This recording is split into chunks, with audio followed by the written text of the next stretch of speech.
はい、スターターですね。13일이고요. 올해 6시 15분. 조금 늦었어.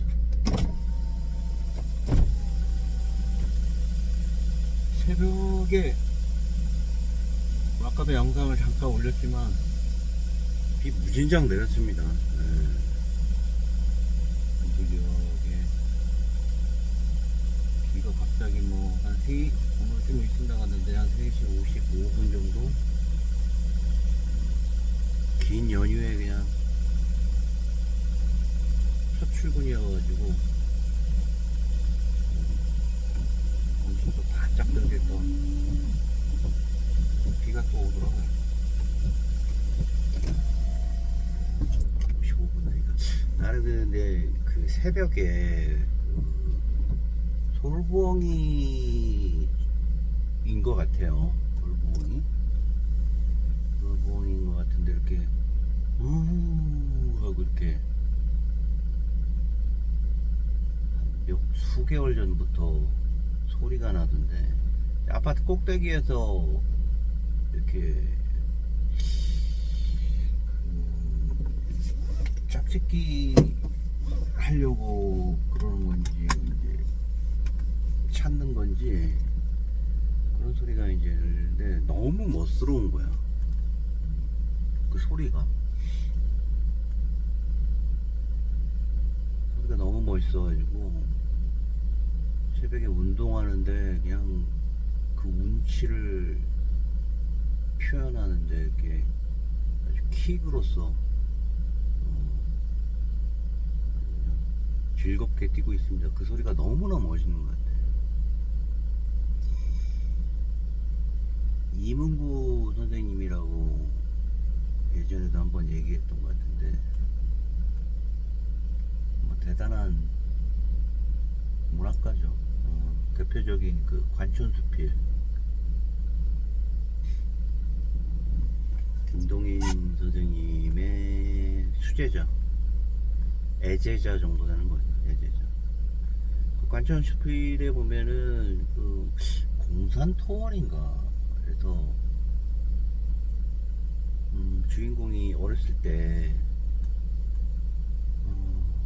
자신의 집안에서 일하던 어느 부엌에서 일하는 어떤 여인의 결혼식을 표현하는 새벽 장면에서 어스름 가을 달빛 아래에서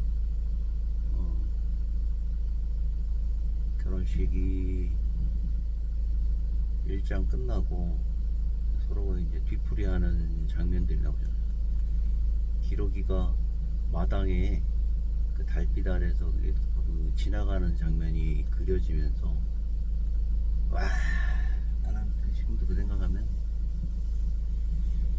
너무나 아름다운 그 내가 읽어본 글 중에서 오적이라는 시를 썼던 그 유신시대 아주 유명한 시인이 있잖아요. 여대 총장 지냈던 분의 사위이기도 했고 박정희 때 모진 고문으로 거의 몸이 만신창이가 됐는데 살아남아가지고 말이죠.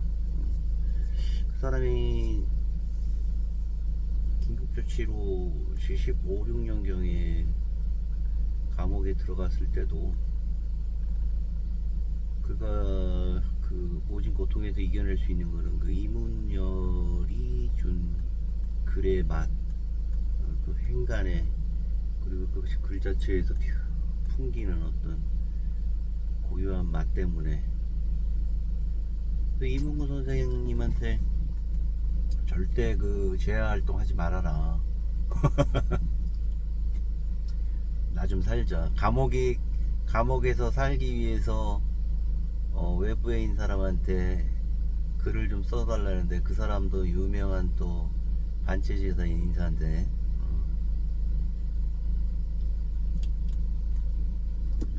기억이 나. 연휴 때 이런 연휴가 한 2035년 정도 돼야지 또 돌아올 정도로 아주 진기한 진기한 아주 연휴였다고 하더라고요.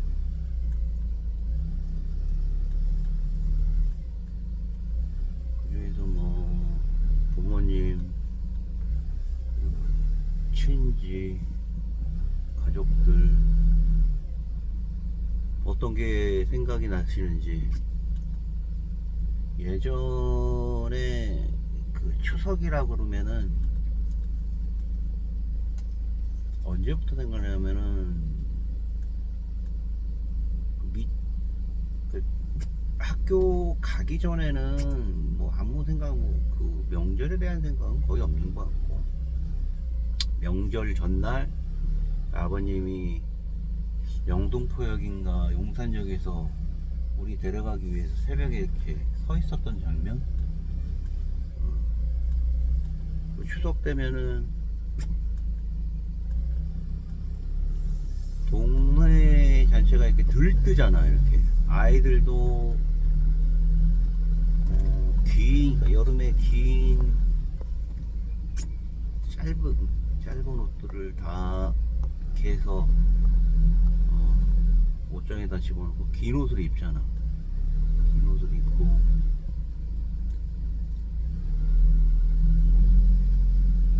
뭔가 좀 풍요로웠던 것 같아.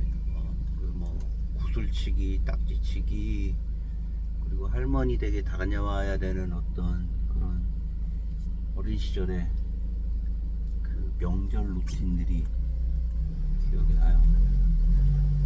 명절에 있었던 거지. 요즘엔 그런 맛들은 애들이 알겠나 모르겠어.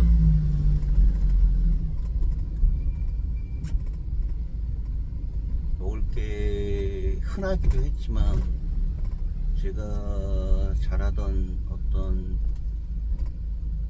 그 베이비 붐 시대에 사람들은 그 변곡점을 지나 먹을 게 이제 흔한 기본적인 먹거리들 있잖아요. 뭐 쌀도 예전에 귀했다고 하는데, 뭐 통일벼라고 해갖고 예전에 정부미 그래서 그 맛없는 쌀이라고 하는데, 뭐 그냥 쌀 자체가 누랬던 기억은 나는데 뭐 쌀 맛은 난 잘 모르겠고, 그거를 밥 자체를 굶었던 기억은 없는 것 같고, 무엇보다 이번 에서 기억나는 건 두 가지. 노벨문학상의 수상과,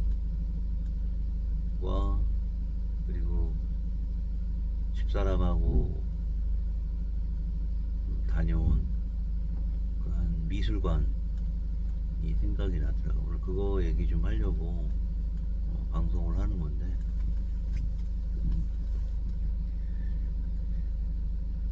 88년 무렵부터 저는 미술관을 좀 다녔던 것 같아. 혼자. 집 근처라고 하면, 지구에서 지하철을 타고 가면, 성가에서 2호선 지하철을 타고 가면 사당역에서 4호선을 갈아타서 국립현대미술관으로 가는 그런 어떤 코스가 있었어요. 집에서 잠실역으로 가서 잠실역에서 2호선을 타고 사당역으로 가서 사당역에서 4호선을 타고 국립현대미술관을 갔던 기억이 나요. 그때는 미술을 그냥 봤었고, 막연하게 그 미술이 주는 위로와 안정감이 무엇인지 알기 이전에 본능적으로 청년기에 진입하기 직전의 그 불안감 등을 본능적으로 그 미술이라는 걸 통해서 내 스스로가 뭔가 해답을 찾으려고 노력을 했던 것 같아요. 지금은 또렷하게 기억이 나는데, 이상하게도 미술 쪽에 접촉을 많이 했던 것 같아. 그래서 개인이 사회적인 여러 가지 자신이 갖고 있는 틀을 깨기 위해서, 그리고 거기서 오는 그런 역방향에서 들어오는 여러 가지 모순이라든가 이런 걸 치유하기 위해서 본인이 행동들을 하지 않나? 그게 음악이 될 수도 있고, 독서 활동이 될 수도 있고, 응? 어떤 뭘 만드는 그런 작업이 될 수도 있고, 그렇지 않나요? 근데 저는 기타도 쳐보고 그렇지만 무엇보다 인상적이었던 거는 미술이 주는 어떤 힘이었던 것 같아. 아무것도 모르는데 막상 그냥 무작정 가는 거야. 그러면 그 넓은 88년, 89년 그 무렵이었는데 그 넓은 공간에 서 오는 어떤 자유, 그 푸른 색의 잔디와 그 속에서 켜켜이 이렇게 심어져 있는 인간 활동에 대한 정수 같은 게, 그게 조각이라든가 회화 등을 통해서 건물 철학으로 심어져 있잖아.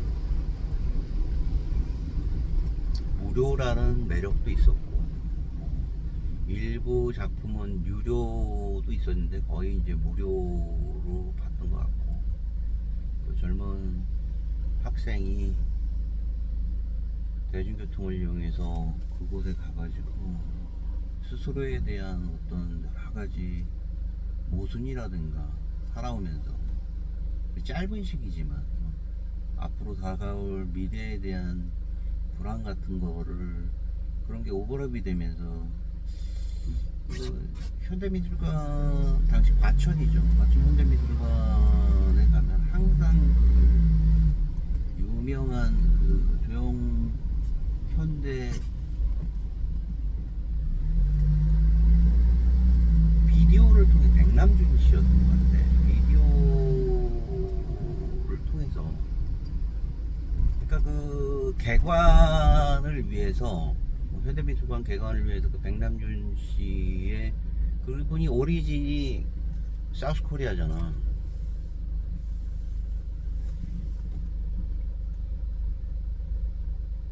그 높은 층의 그 둥그러운 바벨탑과 비유될 수 있는, 거기 보면 올림픽 때 이루어졌던 영상들이 심어져 있기도 하고, 그 CRT TV야. 그 두꺼운 TV. 처음에 봤을 땐 그게 굉장히 첨단의 의미를, 미래에서 온 어떤 로봇이라든가 어떤 우리를 조종할 수 있는 어떤 그런 컴퓨터 두뇌 같다는 느낌도 들었는데, 수년 전에 갔는데 이제 많이 낙후됐더라고. 그게 상당히 인상적이고, 2층에 올라가면은 좌측과 우측에 많은 방들이 있었고, 점들을 표현한 회화들, 여러 가지 한국 예술품들을 보면서 막연하게 처음에는 그냥 그것만 쳐다보는 거지. 이렇게 톡톡톡. 청소년 시절에 있었던 여러 가지 이제 불안감들을 뭔가 지향하는 점이 없으니까, 늘 다니면서 정말 그 불안감을 해소했던, 혼자 다녔어, 혼자. 친구를 데려갔던 기억도 있는 것 같아. 그래서 어떤 예술이 주는 인간의 감흥은, 그런 거창한 거는 나중에 알게 된 거고, 사람에게 불안적인 여러 가지 요소에 대한 인간의 극복이라든가, 누가 그러더만 요번에 폴란드인가 헝거리인가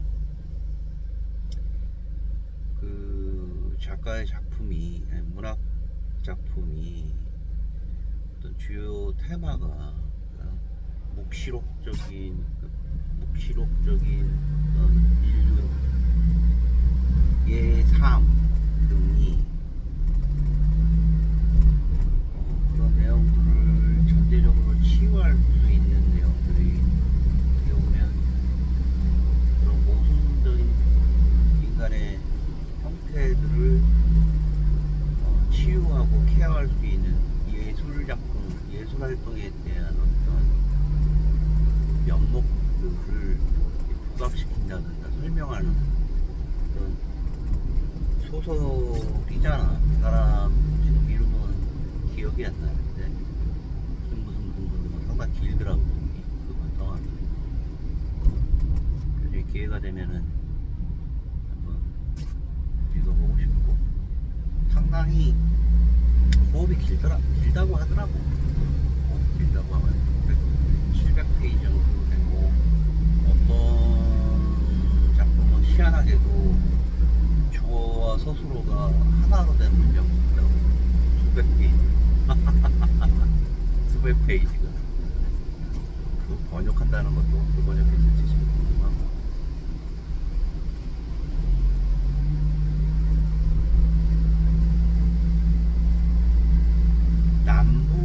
미 남부에서, 미국의 남부, 특히나 그 인종차별이 심하잖아요. 브래드포드라는 흑인 작가의 작품을 보고 왔는데, 아무래 보시피 빌딩 지하 1층에 있는 거야. 그 용산역 바로 뒤에 있죠. 신관 건물인 것 같았어. 꽤 컸어. 꽤 세 보였어. 근데 스트레스도 좀 풀고 그러기 위해서 이제 집사람하고 같이 갔다 왔는데, 이제 그의 삶은 이제 흑인이 갖고 있는 여러 가지 그 사회불평등을 표현한 작품들이 꽤 있었어요.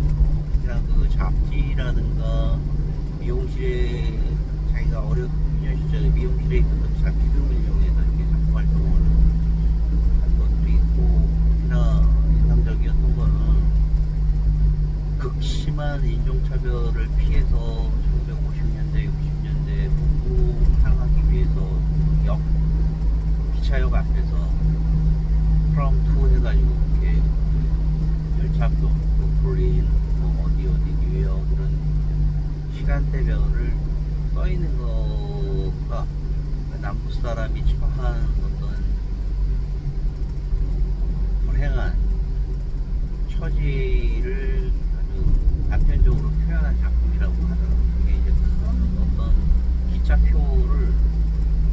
기차 시간을 그 종이, 잡지, 그을린 종이들을 이렇게 붙여서 한 작품인데 괜찮더라고요.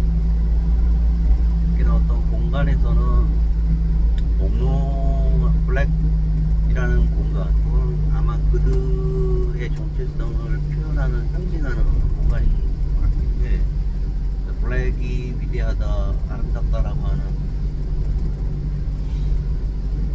그러니까 1973년 정도 되는 잭슨 목사의 그 블랙 엑스포에서 블랙이 아름답다라고 하는 그런 저항의 운동도 있었지.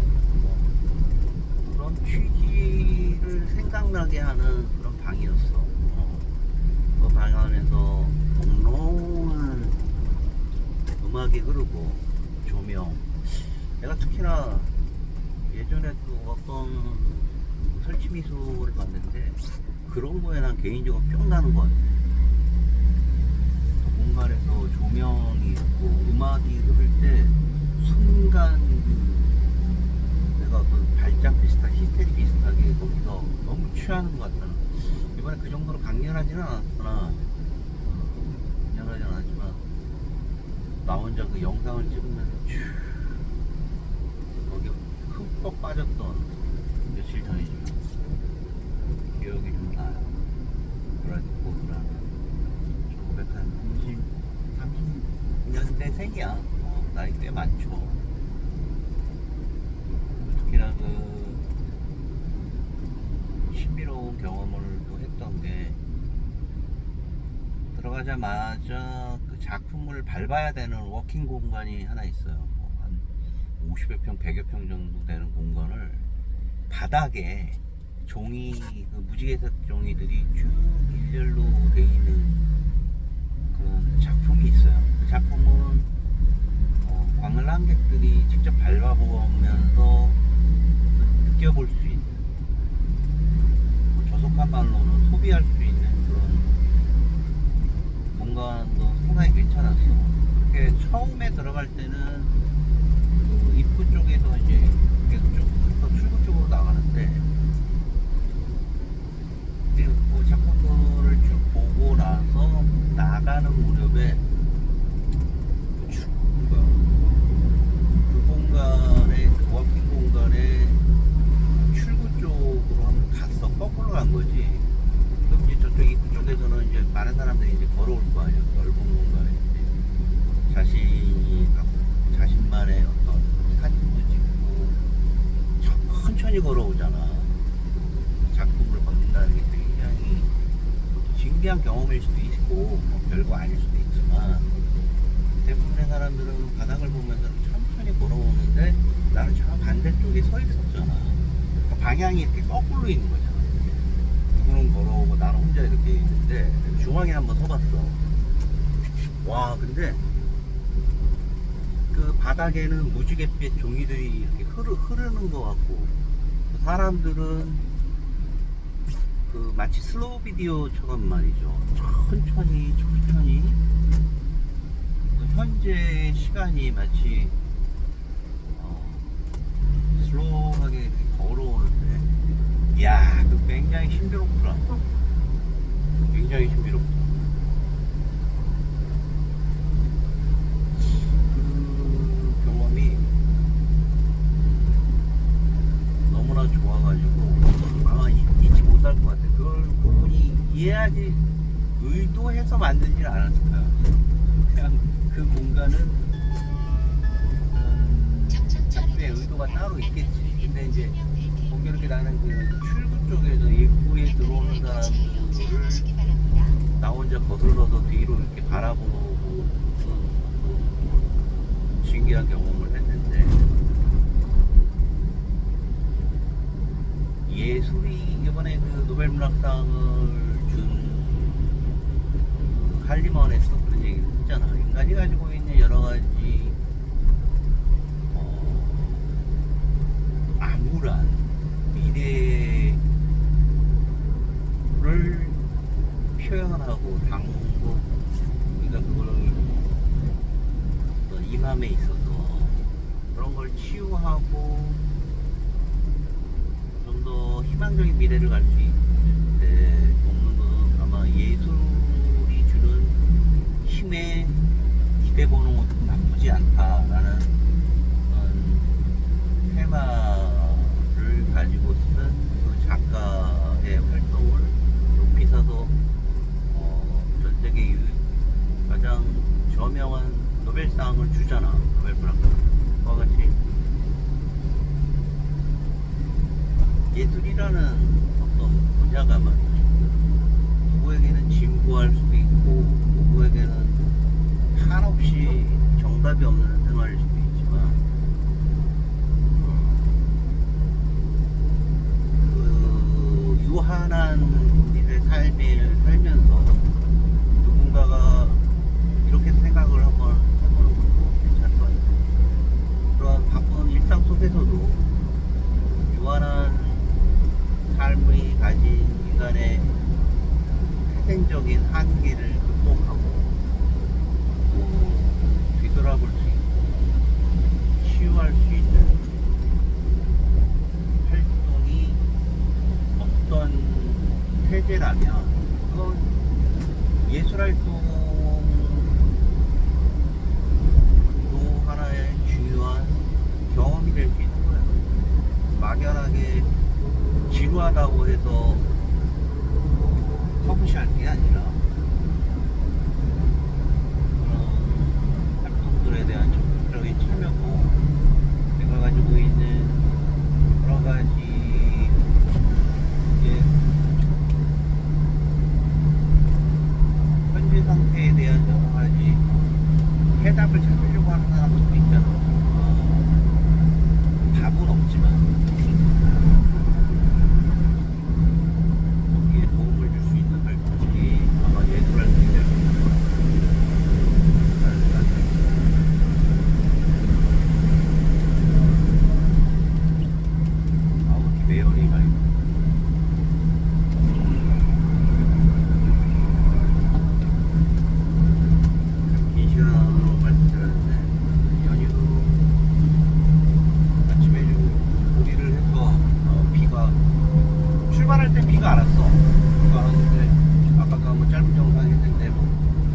엄청 내리더라고. 지금은 이제 비 거의 그쳤네.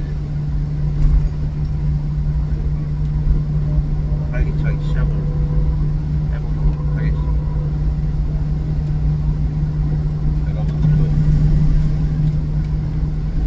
진부하잖아. 어떤 인생에 있어서는 진부한 면이 없지 않지. 근데 거기에 대해서 나름 가장